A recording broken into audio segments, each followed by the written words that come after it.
Donc aujourd'hui, on va parler de solutions menstruelles, zéro déchet, zéro toxine. C'est le sujet qui nous intéresse aujourd'hui. Donc cet atelier conférence, il émerge d'un projet qu'on a commencé à mettre en place l'automne dernier, donc en collaboration avec l'ISS et le RQASF. Et aujourd'hui, donc Eugénie Fontaine et moi-même, nous allons vous présenter le contenu de sur ce sujet-là. Alors, est-ce que ça marche? C'est bon.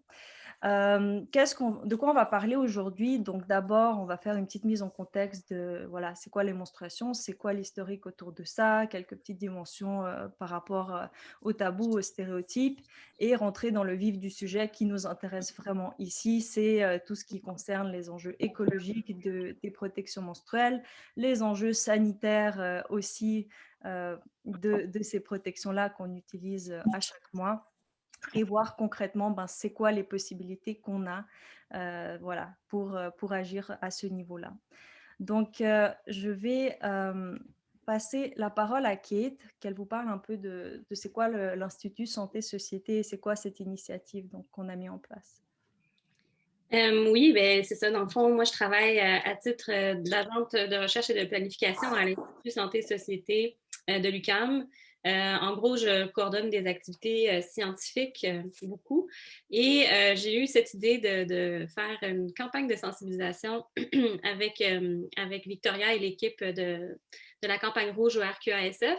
Dans le fond, ça vient un peu répondre à notre mission, en quelque sorte, à l'Institut, dans le sens où on s'intéresse aux inégalités sociales de santé, aux iniquités qui font en sorte que les gens, ben, selon leur statut social, par exemple, selon leur genre, ben, ils n'ont pas nécessairement accès aux mêmes soins, mais aussi ça détermine un peu leur santé globale. Et on essaie de niveler, si on veut, les choses pour que les inégalités soient moins intenses et éventuellement disparaissent. C'est un objectif un petit peu ambitieux, mais voilà, on s'intéresse donc à ça à l'Institut Santé Société. À l'UQAM, il n'y a pas de faculté de médecine, donc quand on parle de santé, c'est moins depuis un regard biomédical, mais plus depuis un regard social. Donc, on a voulu faire cette campagne-là un peu dans cette perspective-là. Si on va à la prochaine diapo, je pourrais peut-être juste vous dire un petit mot sur la campagne très brièvement. Là, je sais qu'il y a peut-être plusieurs personnes dans le groupe ici présent qui a suivi la campagne, mais en gros, on voulait mettre l'emphase sur les enjeux sanitaires et environnementaux qui ne sont pas très, très présents sur la place publique. À mon avis, là, j'ai l'impression que ce pas des informations qui circulent tant que ça. Et avec la campagne rouge, en fait, on a voulu faire une équipe parce que au moment où j'essaie de faire cette campagne-là, mais je suis tombée sur le site de la campagne rouge et ça m'a permis d'en apprendre. Déjà, moi-même, il y avait des choses que j'ignorais, que j'ai appris grâce à ce site-là et cette campagne-là. Et je me suis dit, mais pourquoi faire les choses en parallèle alors qu'on pourrait les faire ensemble? Alors, j'ai interpellé Victoria et très gentiment, elle a accepté de collaborer avec nous. Et Eugénie, en fait, aussi fait partie de l'équipe dans le sens où c'est elle qui a fait la revue de littérature pour qu'on ait des assises scientifiques pour les citations, les publications sur Instagram. Donc, c'est la petite histoire de notre collaboration et je vais laisser la parole à Victoria et Eugénie qui vont qui vont brosser un portrait plus large de tous les enjeux qui ont été évoqués dans la campagne Ne jetons pas la serviette. Merci Kate pour cette belle présentation. Donc voilà, depuis tantôt on parle RQSF, voilà tout ça, campagne rouge, qu'est-ce que c'est? Un petit mot par rapport à ça. Donc nous, on est un organisme qui existe depuis plus de 20 ans au Québec. Donc voilà, on milite, on défend les droits, les intérêts des femmes, évidemment par rapport à la question de la santé, dans une perspective qu'on appelle approche globale et féministe, c'est-à-dire qu'on va vraiment mettre de l'avant aussi le savoir expérientiel des femmes, pas seulement comme une expertise voilà, académique ou tout ça, mais mettre tout ça ensemble et de reconnaître aussi que les femmes ont vraiment une expertise par rapport à la connaissance de leur corps, des choses qu'elles ont vécues dans leur vie. On va chercher aussi à éveiller la conscience publique à certains enjeux. Donc, c'est typiquement ce qu'on est en train de faire ici avec cette présentation, parce que malheureusement, encore aujourd'hui, beaucoup de thématiques qui touchent aux inégalités entre les sexes, au domaine de la santé des femmes, ben, restent pas suffisamment abordées aussi, à mon avis de Kate, que je partage. Donc, on touche quand même beaucoup de personnes au Québec. On a plus de 130 membres associatifs. Et on mène actuellement, depuis un peu plus d'une année, la campagne rouge. Donc, c'est une campagne de sensibilisation qui est financée par le secrétariat à la condition féminine. Et on a 3 volets dans cette campagne, donc 3 gros objectifs. C'est-à-dire, ben, de manière transversale, sensibiliser la population à tous les enjeux, les tabous, les stéréotypes qui entourent encore le sujet des menstruations. Et quand je dis menstruation, c'est menstruation puis santé au sens large, parce que ces choses-là ne sont pas dissociées. C'est aussi l'accès aux produits menstruels, parce que évidemment, il y a beaucoup de précarité dans nos sociétés, encore plus depuis la dernière année, et ces produits-là sont quand même coûteux, et ça peut être difficile. Donc cet enjeu s'appelle l'enjeu de précarité menstruelle. Et un autre enjeu qui nous tient à cœur, c'est tout ce qui concerne la médicalisation, donc terme un peu théorique, mais si vous voulez, le corps de la femme a tendance à être médicalisé, que ce soit au début des menstruations, on va dire, bon, faut prendre une contraception, tout de suite prendre la pilule, sans laisser vraiment le temps au système hormonal de se mettre en place, ou que ce soit à l'accouchement, où on est de plus en plus dans voilà, une prise en charge fortement médicale. Donc oui, parfois utile, mais parfois aussi un peu peut-être trop intense. Donc nous, on va aller questionner toutes ces dimensions-là, dans le but de redonner un pouvoir en fait aux femmes dans le rapport à leur corps, dans leur autonomie, la capacité qu'elles ont vraiment à faire des choix informés par rapport à leur santé. Donc c'est ça notre raison d'être. Donc on va commencer cette présentation par une petite mise en contexte. Ça serait un peu abrupt de commencer tout de suite à parler de protection hygiénique. Donc, on va d'abord parler des menstruations. Donc, les menstruations, commencer, c'est un phénomène physiologique.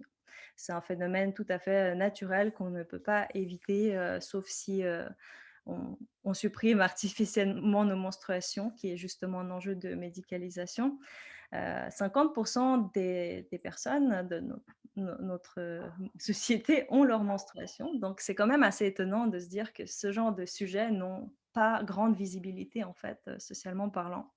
Et phénomène récurrent, ça touche, enfin, ça nous concerne à peu près 1800 jours en moyenne au cours d'une vie. Donc, pourquoi c'est important de souligner cet aspect-là? C'est que pendant ces 1800 jours, bah, on va devoir utiliser des tampons, des serviettes, voilà. Donc, c'est quand même un espace où il est pertinent et très important de poser les questions de bah, c'est quoi vraiment ces serviettes, qu'est-ce qu'il y a dedans, etc., etc.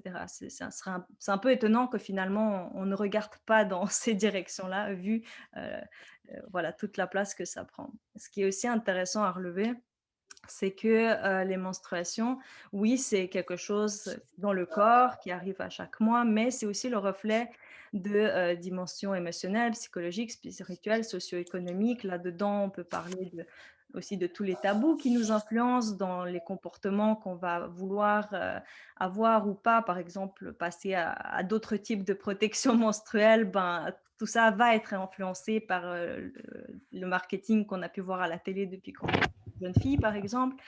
Un autre aspect important, c'est que c'est aussi un signe de bonne santé si on a des menstruations, dans le sens que moi, je vois ça un peu comme une plante avec une fleur qui pousse. Puis si la fleur pousse, c'est qu'elle est dans un environnement qui lui permet de fleurir. Et les menstruations dans le corps, c'est à peu près la même chose.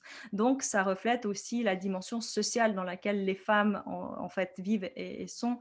Par exemple, lors de la guerre, les femmes avaient tendance de ne plus avoir leur menstruation, etc., etc. Donc, j'amène ce point pour dire que dans une approche comme globale de la santé, on ne peut pas juste regarder le côté physiologique, biologique, mais aussi regarder voilà, ces différents aspects et comment ils nous influencent de manière plus large. Donc, Ça place, les produits menstruels, comme des produits de première nécessité pour nous et tout ce que je viens de mentionner, tout ce tabou, le fait qu'on ne parle pas de la santé, ben, on arrive à des constats comme se dire que, bah, l'industrie, qui fait des milliards, en fait, en produisant ces protections, ben, n'ont pas vraiment, proposé beaucoup d'innovations depuis 80 ans et c'est un constat assez étonnant parce qu'il y a plein d'innovations, par ailleurs dans notre société et tout ça influence comment on vit les menstruations aujourd'hui, c'est quoi les alternatives qu'on a, et cetera. Je vais laisser maintenant la parole à Eugénie qui va vous faire un petit historique en fait du développement de ces protections-là. Alors en fait, avant d'aller un peu plus loin dans les différents enjeux, on va faire un petit retour dans l'histoire. Donc en 1920, il y a les premières serviettes jetables sous la marque Kotex qui sont apparues. Donc elles s'attachaient via des ceintures, comme on peut voir sur l'image de droite en bas. Ça s'appelait des ceintures hygiéniques. En 1924, donc là, tu peux tourner, Victoria, j'ai pas. Merci. En 1924, donc Je vais laisser un peu pour qu'on oui, voit. laisse, même. Donc en 1924, il y a la première publicité francophone de Kotex qui est apparue dans la revue Moderne. Donc c'est une revue montréalaise où il parlait des serviettes menstruelles qui étaient comme un produit de luxe. Tu peux tourner. En 1930, il y a l'invention de la coupe menstruelle. Un an plus tôt, il y a l'invention du tampon. Ces produits sont arrivés dans les magasins dans les années 40 en fait, au Québec. Durant la Seconde Guerre mondiale, les femmes ont été présentes dans, dans les usines et pour améliorer la productivité, en fait, elles étaient amenées. Il y a une grosse campagne en fait de marketing autour du tampon qui était vu comme un acte patriotique de porter ça parce qu'elles pouvaient être, du coup, elles étaient plus en fait plus productives. Voilà. Et les coupes menstruelles, ça s'est arrêté la commercialisation en raison qu'elles étaient faites en caoutchouc à ce moment-là. Et le caoutchouc était réquisitionné durant la guerre pour fabriquer des pneus de chars et de voitures militaires. J'ai C'est mis, tout. j'ai juste une question de la part de quelqu'un. La tasse 7 était faite en quoi? Est-ce que tu Bah, as c'est l'information? ça, la tasse 7. C'est la première coupe menstruelle. Elle était faite en caoutchouc. Ah, ok, ok. C'est ça. Voilà. Oui, je ne l'ai pas nommé. Tu peux passer à la slide prochaine. Donc, en octobre 1946, il y a le premier court-métrage d'animation qui a été produit par Walt Disney. C'était un film publicitaire et éducatif sur le cycle menstruel qui était commandité par la compagnie Kotex, qu'on a pu voir avant. En 2014, il y a l'organisation américaine féministe qui a sorti son premier rapport sur la toxicité des produits menstruels jetables. En 2015, les produits menstruels étaient considérés, sont devenus des produits, ont été considérés comme des produits de première nécessité. Donc la taxe fédérale a été abolie le 1er juillet. En 2015, il y a en France, il y a une pétition pour rendre visible la composition des tampons de la marque Tampax à la suite du témoignage de la mannequin Lorraine Wesser concernant sa perte de sa jambe droite due au syndrome choc toxique. Et en 2018, la première publicité où le sang menstruel n'était pas représenté par un liquide bleu, mais par un liquide rouge. Tu peux avancer. Donc, concernant la honte menstruelle, on peut se poser deux grandes questions. Donc, qu'est-ce qui est utile, qu'est-ce qui relève de ce tabou et quels sont les impacts en fait environnementaux et liés à la santé. Donc, il faut savoir qu'il y a eu un gros boom de la consommation des produits jetables de tout genre en fait durant le milieu du XXe siècle. Les entreprises américaines étaient en concurrence et pour se démarquer, elles ont surfé sur ce phénomène sociétal qui est la honte menstruelle. Donc, leur objectif premier était d'offrir des produits qui soient discrets, silencieux de par leur emballage, mais aussi faciles à utiliser. Donc, en fait, tout simplement de créer un produit jetable et invisible. Donc, quelques exemples pour mieux comprendre ce marketing. Donc, sur la première boîte à gauche, on peut voir le nom du produit, c'est Incognito, et que le nom de ces tampons sont appelés nano. Donc, en fait, c'est un vocabulaire qui favorise en fait la honte menstruelle, l'invisibilité de ces produits, qui soient petits et discrets. Par rapport à Always, la marque Always, dans sa description de son produit, est marqué que le produit est un produit sans odeur avec un parfum frais, Alors qu'il faut rappeler en fait que le sang menstruel lui-même n'est pas responsable de ces odeurs fortes et que c'est plutôt en fait la composition de ce produit, du produit qui est la serviette menstruelle qui est remplie de plastique et de produits chimiques qui créent en fait une réaction et qui crée ces odeurs. Et du coup, les fabricants rajoutent en fait des parfums pour camoufler tout ça. Dans les autres exemples qu'on peut voir, pour Nana, toujours le même marketing, donc sur leur site, ils nous expliquent en fait qu'on a une gène, nous, personnes menstruées, nous, femmes, liées à notre sang et qui sont là pour nous aider à pas se sentir honteuse, pour nous sauver, entre guillemets, grâce à leur emballage simple, hygiénique et discret. Même chose pour le marketing des serviettes biologiques. Et pour finir, sur cette pub de Tampax qui a été réalisée l'année dernière, en 2020, durant le premier confinement, où il rappelle qu'il faut qu'on reste chez nous en fait, pour se protéger de la Covid, mais qu'il faut aussi ne pas oublier que Tampax est là aussi pour nous protéger de notre sang en fait, en toutes circonstances. Donc, par rapport au sens... Si jamais tu peux aussi... Ah ok, merci. Par rapport au sens des mots, donc couramment on utilise les termes serviette hygiénique, serviette sanitaire, produits intimes féminins ou voire même là par exemple protection hygiénique féminine. Donc si on décortique tout ça, protection, ça sous-entend qu'il faut se protéger de son sang menstruel. Hygiénique, ça veut dire aussi que le sang, les règles sont sales, le sang menstruel est sale et qu'il faut être propre. Et féminine, c'est un terme qui n'est pas inclusif parce que la majorité des personnes qui ont des menstruations sont des femmes, certes, mais il y a aussi les personnes non-binaires, queer et les hommes trans, par exemple. Donc, je ne peux pas en fait, Victoria. Ça marche pas. Bon. Donc, c'est ces deux en fait, termes qui sont les plus adéquats finalement à être utilisés. C'est les produits appeler ça en fait produits menstruels et produits périodiques. Donc, par rapport, avant d'aborder en fait les enjeux écologiques, je vais vous poser deux petites questions en fait que vous pouvez répondre en fait via le chat. Donc, la première question, c'est selon vous, combien de tampons une personne utilise au cours de sa vie? Donc, je vous laisse une minute pour répondre au chat si vous avez envie de participer. Si vous avez une idée. Alors. 7 000. 40 000, 5 000. 40 000, 500. 500. 15 000. Moi, j'ai ma réponse préférée, c'est 3. Je rigole. 1000. Ouais, c'est assez variable hein, ce qu'on a. 4 000. Donc, la réponse est... Tu peux... Suspense, c'est... En moyenne, une personne menstruée utilise au cours de sa vie 11 000 tampons. Donc, le calcul, c'est en moyenne, durant les menstruations, on utilise 5 tampons par jour. Durant un cycle, en moyenne, 5 jours de menstruation sur 12 mois. Et le cycle menstruel d'une personne menstruée peut durer entre 30 et 40 ans. Donc, ça fait environ 11 000 tampons. La deuxième question, c'est pour vous, en Amérique du Nord, combien de produits menstruels à usage unique sont jetés chaque année à la poubelle? Suspense. La réponse est dans notre campagne Instagram. C'est ça. Alors, des millions, oui. On va voir qui a suivi la campagne. Des Ouais, milliards, ouais, des millions. 50 000. Des milliards, des millions. Des tonnes et des tonnes.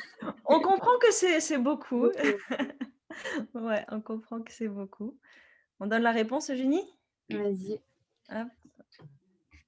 Donc, en fait, c'est près de 20 milliards chaque année de serviettes hygiéniques, tampons et applicateurs qui sont déversés dans les décharges nord-américaines. C'est vraiment énorme. C'est énorme. Donc, après ces deux questions, d'autres chiffres chocs. Donc, une année d'utilisation de serviettes menstruelles laisse une empreinte carbone de 5,3 kg d'équivalent CO2. Chaque année, il y a 5,8 milliards de tampons qui sont achetés aux États-Unis. Donc, c'est une statistique qui date de 2018. Et la durée de vie des protections menstruelles est d'environ 500 ans. Donc, l'image qu'on a à gauche, c'est une image qui a été prise en Grande-Bretagne lors d'une collecte de déchets sur les plages. Et cette image était là pour faire prendre conscience aux gens, en fait, les déchets qu'occasionnent les produits jetables et une mauvaise et un mauvais recyclage de ceux-ci.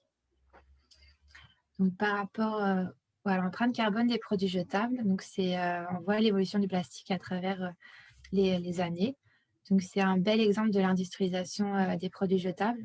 Donc, tout ça a été possible en fait grâce à des campagnes de marketing, donc c'est-à-dire qui visaient à faire comprendre aux femmes qu'il fallait devenir une femme moderne, qui signifiait de se libérer, de s'abandonner à des vieilles techniques artisanales et de plus se tourner vers des produits dites modernes, plus sophistiquées et donc plus plastifiées.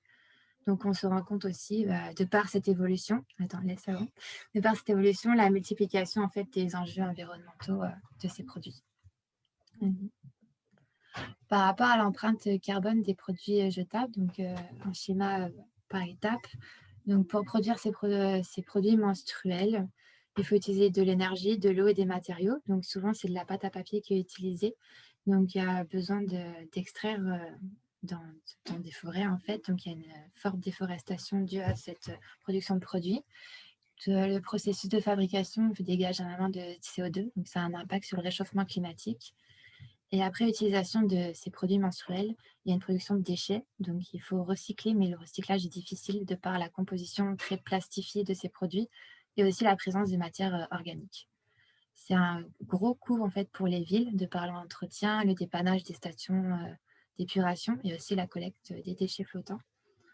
Et si ces déchets ne sont pas collectés, il y a un risque de déchets marins et de dégagement en fait, de microplastiques dans l'eau. Donc, l'eau est polluée. Alors, si vous voulez en apprendre plus sur ces dimensions écologiques, donc évidemment, regardez du côté de la campagne Ne jetons pas la serviette et du côté de la campagne rouge, sur le site web, nous avons des petites cartes d'information de ce type-là qui récapitulent ces enjeux majeurs et on a aussi un billet où on dépeint un peu tous ces enjeux-là avec d'autres chiffres également qui peuvent être intéressants à voir. Donc, l'objectif, pourquoi on est là aujourd'hui, c'est pour parler des solutions. Et parmi les solutions, il y a les produits lavables. Donc, tout sera détaillé un peu plus tard dans la présentation. Mais des bonnes raisons d'aller dans cette direction, de suggérer ces produits-là, c'est parce que justement, ça répond aux enjeux que Eugénie a mentionnés tout à l'heure. Donc, la prévention des déchets, la pollution que ces produits-là vont créer et l'économie pour les services publics parce qu'ils vont devoir gérer et traiter tous ces déchets-là. D'autres aspects positifs de ça et qui nous encouragent aussi à militer dans ce sens, c'est que ça aide à la précarité menstruelle et comme j'ai dit au réseau, c'est quelque chose qui nous tient à cœur parce que ces produits-là vont pouvoir durer longtemps. Les produits lavables, c'est à peu près autour de 3 et 5 ans, par exemple, pour des serviettes. Et même si ça peut être cher à l'achat, quand on calcule sur le long terme, on n'est pas en train de dépenser de l'argent à chaque mois et ça fait des économies. Donc, pour une certaine population, disons, qui a accès à l'eau potable, qui peut laver tout ça, c'est une bonne alternative pour répondre à ces enjeux-là. Un autre bénéfice, c'est l'amélioration du bien-être. Donc, la proposition hyper générale pour dire ça. Mais quand on dit ça, c'est de manière à dire que oui, juste notre vulve n'est pas en contact avec des matériaux toxiques. Donc, déjà, on a moins d'irritation, on a moins d'allergies. Ça nécessite d'aller moins acheter des crèmes ou d'autres produits, etc., pour se sentir comme mieux. Mais on peut aussi aller plus loin dans cette proposition en disant que à long terme, en fait, en utilisant des produits lavables, on va faire de la prévention parce que tantôt avec Eugénie, on va voir tous les enjeux par rapport à la santé que ça pourrait poser. Et utiliser ces produits-là, c'est de la prévention active parce qu'on va s'exposer à moins de produits toxiques et donc on risque d'avoir moins de problèmes de santé et donc avoir moins besoin de traitements médicaux coûteux plus tard dans la vie. Ça c'est comme un exemple de ramification de cette empreinte écologique de ces produits lavables et des enjeux que ça pose.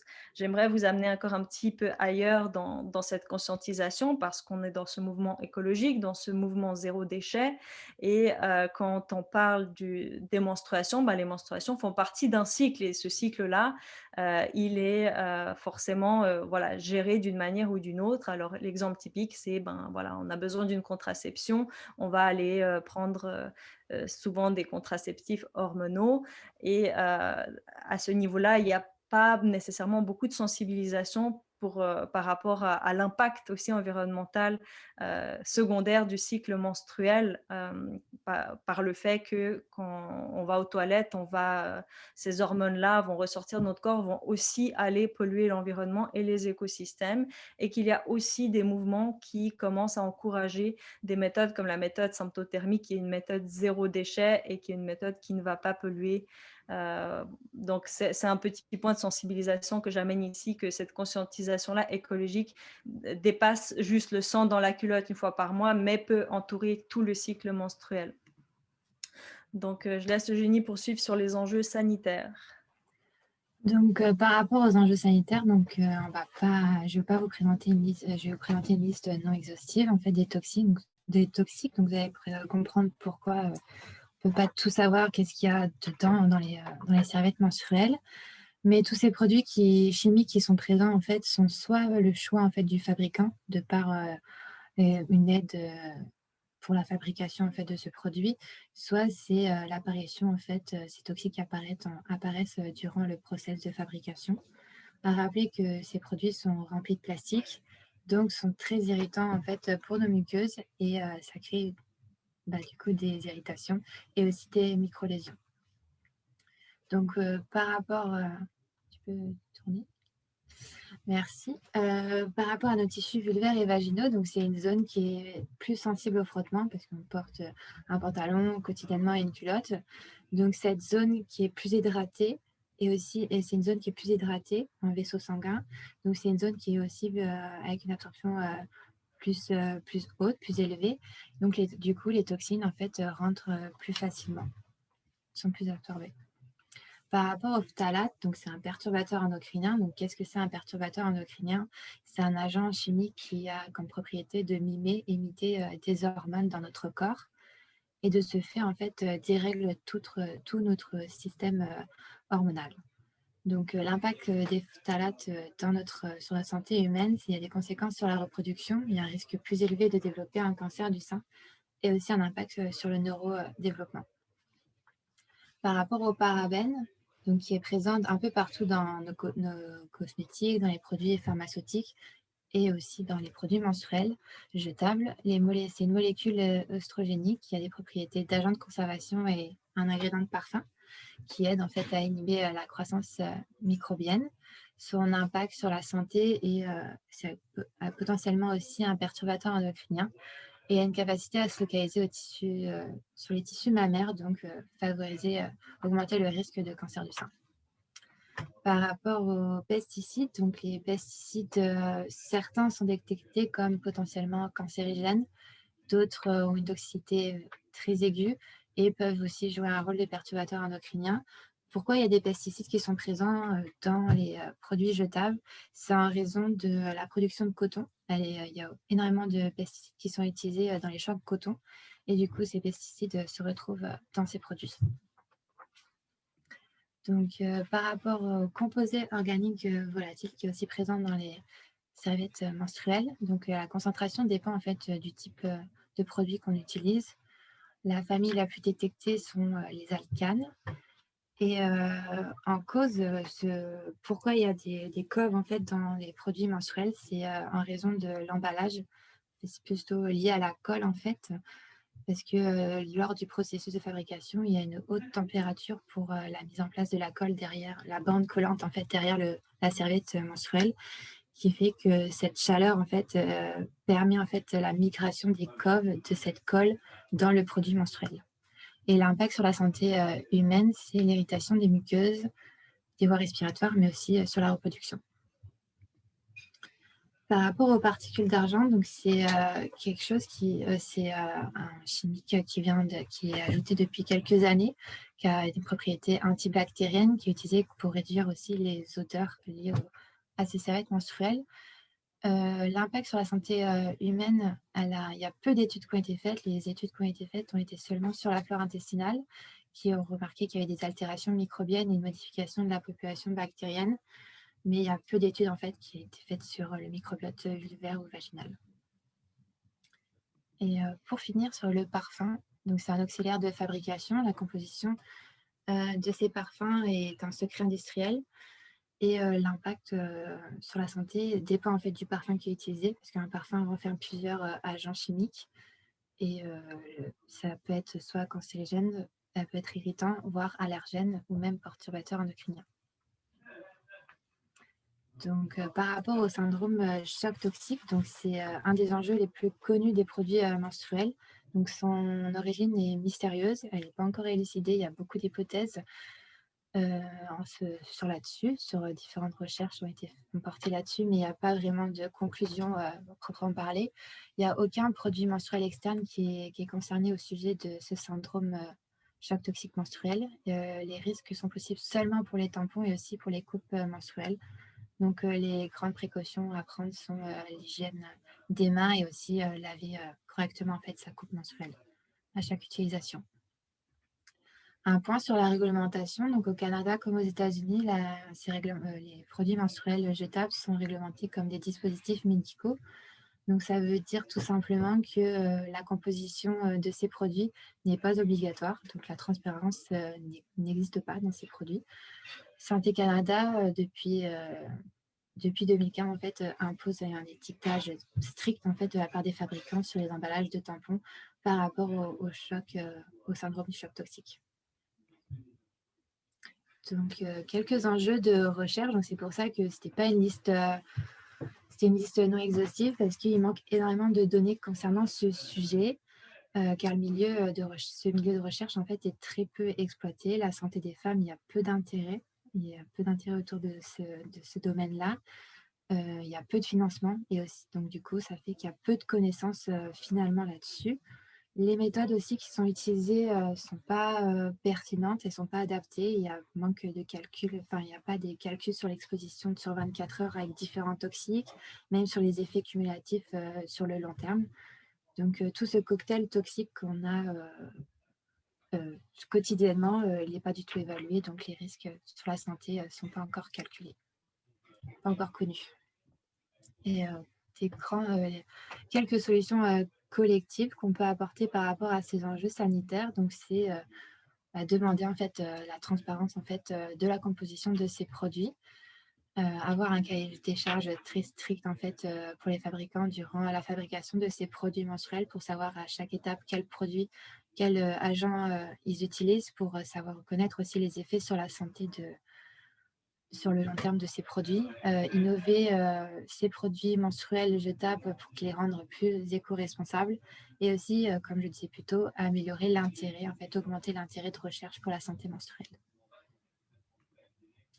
Hop, donc là, je vais vous parler du côté plus individuel. Qu'est-ce que nous, on peut faire voilà, dans ce contexte-là que Jenny vient de dépeindre et qui n'est pas très, voilà, qui n'est pas très encourageant, qui est encore très lacunaire, comme on a pu voir en termes de données, et quand bien même on a des données, bah, voilà, la recherche veut d'abord comprendre telle molécule, quel effet ça fait, puis c'est pas demain qu'on va savoir à peu près dans notre quotidien, je sais pas, dentifrice, shampoing, plastique, tout ça cumulativement, c'est quoi notre risque en fait personnel d'avoir des problèmes de santé suite à tout ça? En fait, on n'a pas vraiment ces réponses plus globales, donc on agit une fois de plus en prévention. Donc les suggestions qui sont là, c'est une manière de faire de la prévention autant par rapport à la santé que de favoriser toute la dimension écologique par rapport à ces déchets-là. Donc, par rapport à ces dimensions écologiques, on a déjà beaucoup de pression de toutes sortes, surtout les femmes dans notre société qui doivent gérer l'emploi, la famille, les enfants, etc., etc. Puis on sait aussi que c'est les femmes qui vont avoir tendance à être plus sensibles aux enjeux écologiques. Donc, voilà, le but de ce propos, c'est pas de créer encore plus d'anxiété sur le sujet et vraiment ni de culpabilisation, mais vraiment se dire, ok, moi, qu'est-ce qui est dans mes moyens, qu'est-ce que je peux mettre en place qui est comme OK pour moi de faire comme transition ou pas, et d'évaluer ça par rapport à ce qui nous convient personnellement. Parce qu'évidemment, ben, il y a des cas de figure particuliers. Et les solutions, dont je vais parler là, ben, ça va des solutions qui sont le moins sollicitantes comme en termes de changement de comportement, d'implication, d'habituation, à des solutions qui vont demander un peu plus d'apprentissage, un peu plus voilà, d'implication, dans la gestion en fait de nos menstruations. Donc la première proposition, ben, ça reste encore des produits jetables. Donc oui, c'est pas idéal pour l'environnement, mais il existe quand même des compagnies qui sont sensibilisées à ça et qui vont essayer de diminuer leur empreinte carbone, donc dans la production de ces produits-là. Et ils vont aussi essayer de le faire à partir de matériel voilà, du coton bio, pas rempli de pesticides. Ils vont éliminer les plastiques, ils ne vont pas utiliser des plastiques, ils ne vont pas mettre d'autres additifs, ils ne vont pas mettre de parfum. Donc, c'est déjà quelque chose qui peut faire une différence significative, que ce soit par rapport à l'environnement ou la santé. C'est quand même important de parler de ces produits jetables-là, qu'ils existent, parce que je pense à des femmes qui vont avoir des menstruations hyper abondantes, qui ont certaines conditions de santé. Elles vont peut-être pas réussir à gérer le lavage de tout ça, ou voilà, certaines alternatives peuvent être compliquées dans certains contextes. Donc, ça reste quand même valable, ces produits jetables-là, qui sont quand même de qualité meilleure. La possibilité autre, c'est les serviettes lavables. Donc, c'est quand même devenu assez populaire aujourd'hui. Elles ont l'avantage d'être plus respirantes. Elles ont aussi l'avantage de générer moins de frottement, de friction, parce que ben, généralement, c'est du coton ou du chanvre. C'est pas comme la couche un peu plastifiée. Et c'est comme avec les serviettes jetables, il y a différentes formes, différentes absorptions adaptées en fait à notre flux et à nos besoins personnels. C'est un produit qui va durer de 3 à 5 ans. Donc, voilà, on n'a pas besoin à chaque mois de repenser à acheter nos tampons, à racheter nos serviettes, ce qui peut être très pratique. Et par contre, ben, très important, c'est d'apprendre comment bien la laver, c'est-à-dire la tremper au début. Généralement, on fait ça dans l'eau froide, on laisse un certain temps et ensuite on va la laver pour bien faire partir le sang. Et très important aussi de bien la sécher, voilà, pour qu'elle soit prête pour le cycle d'après. Quelques compagnie, quelques prix pour vous donner une idée sur ces produits-là. Donc, Ococréation, bon, qui est le partenaire de notre campagne avec l'ISS, c'est un peu, c'est la Rolls-Royce un peu de la serviette lavable, qui est quand même un prix assez important, parce qu'on parle de 25 $ pour 2 serviettes régulières standards. Mais voilà, c'est des produits de très haute qualité, c'est produit complètement au Québec. Il y a d'autres compagnies aussi, Lotus, Marie-Fil Création, toutes les autres sont des produits québécois, sauf Smartliners, qui est une compagnie canadienne. Mais ils ont voilà, différents standards en termes de qualité de tissu, de provenance de tissu. Certaines vont être plus ou moins transparentes sur d'où viennent ces tissus-là qu'ils vont utiliser. Donc, nous, là, on vous donne cette image-là pour voilà, différents porte-monnaies, disons. Et aussi, ben, c'est quoi, si on n'a pas accès, on ne peut pas se payer des serviettes à 25 $, ben, on peut quand même commencer avec quelque chose de moins cher. L'atelier Zone Verte, ça, c'est super. C'est une boutique en ligne qui permet d'adapter, en fait, de choisir notre serviette, d'adapter à notre flux, de choisir le design. Et on la reçoit à la maison. Donc, c'est aussi quelque chose qui est produit localement et qui peut être intéressant à explorer. Une autre alternative et solution aux produits jetables est très populaire aujourd'hui de plus en plus, c'est la culotte lavable. C'est une culotte qui a justement plusieurs couches de tissu qui vont absorber en fait le flux menstruel, et il va avoir aussi une couche de tissu qui est imperméable, donc il n'y aura pas de fuite. C'est quelque chose qui peut être très pratique, par exemple pendant la nuit, qu'on a tendance à attacher les draps parce qu'on a notre serviette qui a bougé avec la culotte lavable, tout ça c'est fini. Donc c'est quand même assez pratique. Et aussi L'inconvénient de la serviette lavable, c'est que vu qu'il n'y a pas de la colle et qu'elle n'est pas collée sur tout du long et que c'est plus des clips qui vont fermer comme au niveau de la culotte à un endroit, elle a tendance à un petit peu plus bouger aussi et à être peut-être moins pratique si on veut faire du sport ou des activités comme ça. Donc la culotte lavable, c'est aussi une alternative où on a vraiment l'impression voilà, d'avoir une culotte régulière. Et il existe évidemment tout type de culotte, tout type de niveau d'absorption et c'est encore une fois un produit qui dure de 3 à 5 ans. Pour donner une idée des prix, moins cher que j'avais trouvé, c'était 20 $, le plus cher, c'est 60 $. Donc chaque compagnie, elle offre voilà, différentes, soit c'est juste la culotte, soit on peut glisser comme un autre morceau comme dedans pour que ça soit plus absorbant. Donc Marie-Fil Création, Madame Levary, Elsa Culotte, c'est des compagnies québécoises, les deux autres sont des compagnies canadiennes. Donc ça donne aussi un peu une idée de qu'est-ce que ça coûte. Autre solution, c'est la coupe menstruelle, donc particulièrement populaire chez les jeunes maintenant qui ont comme grandi un peu avec ça. C'est une coupe comme vous voyez sur l'image à droite qui est faite en silicone.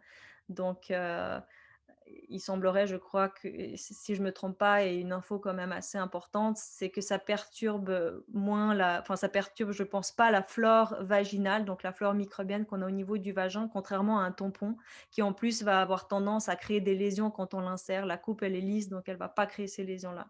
Donc ça, même si par exemple on peut avoir voilà, le choc toxique avec la coupe, si on fait attention, déjà si on a moins de lésions à force d'enlever, retirer, tout ça, peut-être c'est aussi quelque chose en termes de prévention. Ça, c'est une réflexion que je donne personnellement là, mais ça peut être aussi une bonne chose à considérer. Différentes tailles qui existent et là, c'est la championne par rapport à la dimension écologique en termes de réduction des déchets voilà, par rapport aux produits menstruels et parce que entre autres, on peut la garder très, très, très longtemps. Ça peut aller jusqu'à 10 ans. Les prix en moyenne, c'est entre 30 et 40 $ pour ces coupes-là.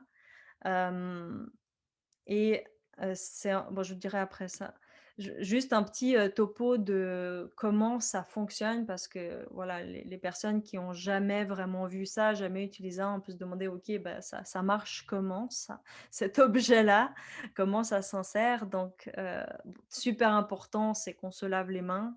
Je pense qu'on a été bien habitués cette année. Donc, on se lave les mains. Et en fait, ça marche par succion. Donc, on va plier la coupe comme en deux pour la rendre plus petite. On va l'insérer au fond du vagin. Et puis, à l'intérieur, elle va se déployer. Puis, ça va faire un petit comme effet de succion. Là, je ne sais pas comment dire. Et elle va rester en place. Elle ne va pas bouger normalement si elle est bien insérée et qu'elle s'est vraiment déployée correctement à l'intérieur. Et là, on peut la laisser voilà, quelques heures. Et quand il est venu le temps de la retirer, là, il faut comme un peu l'écraser. On la replie un petit peu, puis on la retire. Et là, on va la rincer avant de la remettre à nouveau. Donc, quelques remarques par rapport à ces produits-là. Donc, c'est clair que c'est aussi toute une voilà, c'est en émergence. Il y a pas mal de compagnies qui sont en train de fleurir ça et là sur le sujet. Elles ne se valent pas toutes. Ici, l'intention c'était de présenter un peu voilà qu'est-ce qui existe, mais tout ça est variable, les qualités sont variables, les prix sont variables, les tissus sont variables, la transparence par rapport à la provenance de ces tissus-là sont variables. Donc, faire attention à ça. Notre rôle, c'est de vous sensibiliser aussi à ça. Et par rapport aux coupes menstruelles, tout le côté marketing, parce que on veut la belle coupe rose fluo ou la bleutée ou voilà, c'est fun, etc. Mais on n'a pas de données sur l'innocuité des pigments dans l'utilisation à long terme, un travail vaginal comme ça. Donc, privilégier la coupe vraiment standard, transparente. On n'a pas besoin de ça en plus. De toute façon, c'est dans le vagin, ça ne se voit pas. Donc, par précaution aussi, aller dans ces directions-là. Quelque chose qu'on ne sait pas par rapport à ces produits-là, c'est que plusieurs municipalités, arrondissements vont offrir des subventions pour acheter ces objets-là parce qu'ils sont quand même chers si on veut couvrir tout le cycle menstruel. Il faut en acheter plusieurs d'un coup. Voilà, ça peut bloquer ce changement de comportement-là, surtout si on n'est pas habitué à voir notre sang, si on n'est pas habitué à laver tout ça. Bref, ça fait déjà beaucoup de découvertes et le prix peut vraiment arrêter certaines d'entre nous à essayer ça. Donc, sur le site de la Campagne Rouge, on a un article qui s'appelle Subventions pour les produits menstruels durables. Vous avez accès à tous les formulaires. Déjà, regardez si l'endroit où vous vivez, vous pouvez avoir la subvention. Vous avez accès à tous les formulaires que vous pouvez remplir et avoir des remboursements à ce niveau-là pour vous aider à acquérir ces produits-là. Puis pour la ville, évidemment, c'est avantageux parce que cet argent-là, ils préfèrent le mettre ici que de traiter les déchets en arrière. Donc, c'est très bien. Une autre possibilité qui demande beaucoup plus d'implication, ça serait de fabriquer soi-même, par exemple, sa culotte menstruelle. Là, vous avez des images d'un atelier qu'on avait donné. Il y a plein de do it yourself sur YouTube. Donc voilà, et les esprits créatifs, pourquoi pas un soir faire une activité comme ça. C'est quelque chose qui marche aussi très bien et ça coûte pas cher parce qu'on peut recycler des anciens vêtements qu'on a, donc très écologique en plus. Et la dernière proposition, donc c'est quand même intéressant de le mentionner, mais c'est quelque chose de très, je dirais, marginal et pas très répandu. Mais ça existe, certaines personnes vont parler de flux instinctif libre. Donc la pratique la plus écologique et économique qui est possible, c'est-à-dire qu'on n'utilise rien et il semblerait que ce serait comme un apprentissage de contracter ses muscles pour ensuite aller vider le sang aux toilettes. C'est, ça me permettrait d'être sentir mieux connecté à soi, se sentir plus autonome et puis bon, après, c'est clair que c'est pas adapté à tout le monde. Quelqu'un qui a un flux très abondant, ben, je pense qu'on peut oublier ça. Je sais pas si des personnes, ont déjà testé ça, donc moi j'en parle, mais je connais pas non plus cette pratique-là. Mais un petit mot pour dire, ben, on n'est pas non plus obligé de performer jusqu'à là dans notre culotte et qu'on peut aussi détendre les muscles de notre périnée quand on a les menstruations et qu'on est stressé par ailleurs, dans notre vie, souvent, très demandante où on doit être efficace, productif, et cetera. Donc, mais intéressant de le mentionner que ça existe et que ça peut être positif comme expérience. Un petit point et surtout un remerciement donc, à notre partenaire qui est au co-création, pour, cette campagne sensibilisation. Parce que, les plus de ces produits-là, c'est aussi de répondre à l'enjeu de précarité menstruelle. Donc comme j'ai dit tantôt par rapport aux subventions, ça c'est des choses que nous on va encourager, voilà, que ça soit mis en place parce que, du moment qu'on les a ces produits, ça dure longtemps et donc on n'a pas à débourser, à chaque mois de l'argent. Et quand je dis débourser de l'argent, c'est oui, les produits qu'on achète d'habitude, le tampon chaque mois, mais ça va être les contraceptifs, ça va être les médicaments antidouleurs, ça va être les draps, ça va être le chocolat qu'on va manger avant les menstruations. Non, je rigole. Mais donc tout ça ou juste les culottes tachées, donc tout ça, ça s'accumule aussi. Important d'ajouter qu'évidemment, ça va pas régler l'enjeu, pour des populations qui n'ont pas accès à l'eau potable. Je vais penser à des familles itinérantes ici, voilà, nous on travaille avec des groupes de femmes comme ça, donc dans certains contextes, évidemment, ça marche pas, mais pour une certaine tranche de la population, comme les étudiantes, pourquoi pas, c'est une solution qui peut être vraiment, vraiment chouette. Et aux co-créations, justement, ils ont fait un don, au RQISF pour qu'on puisse aider des centres, de femmes, heu, qui ont justement, le besoin d'avoir, accès à ces produits-là. Donc voilà, nous, on serait très curieux, que ça soit au niveau de l'ISS ou de la Campagne Rouge, d'avoir vos témoignages. Si tout ça vous motive, si vous utilisez déjà ces produits ou si vous voulez comme initier un changement, le tester, est-ce que ça vous convient pas? C'est quoi l'expérience? Est-ce que ça a été difficile? Voilà, est-ce que tout nous intéresse en fait. L'objectif, c'est avant tout de parler de ces sujets-là, de leur donner une visibilité sociale. Donc, n'hésitez pas à nous écrire. Puis, je tiens à remercier évidemment tous les partenaires qui ont rendu cette campagne-là possible. Et vous dire que si vous avez des questions, des commentaires, si vous voulez obtenir des références sur lesquelles on s'est basé pour vous raconter tout ça aujourd'hui, ben, n'hésitez pas non plus à écrire à l'adresse courriel qui est indiquée ici. Donc, merci pour votre écoute et si vous avez des questions, on va prendre le temps de répondre à ça maintenant.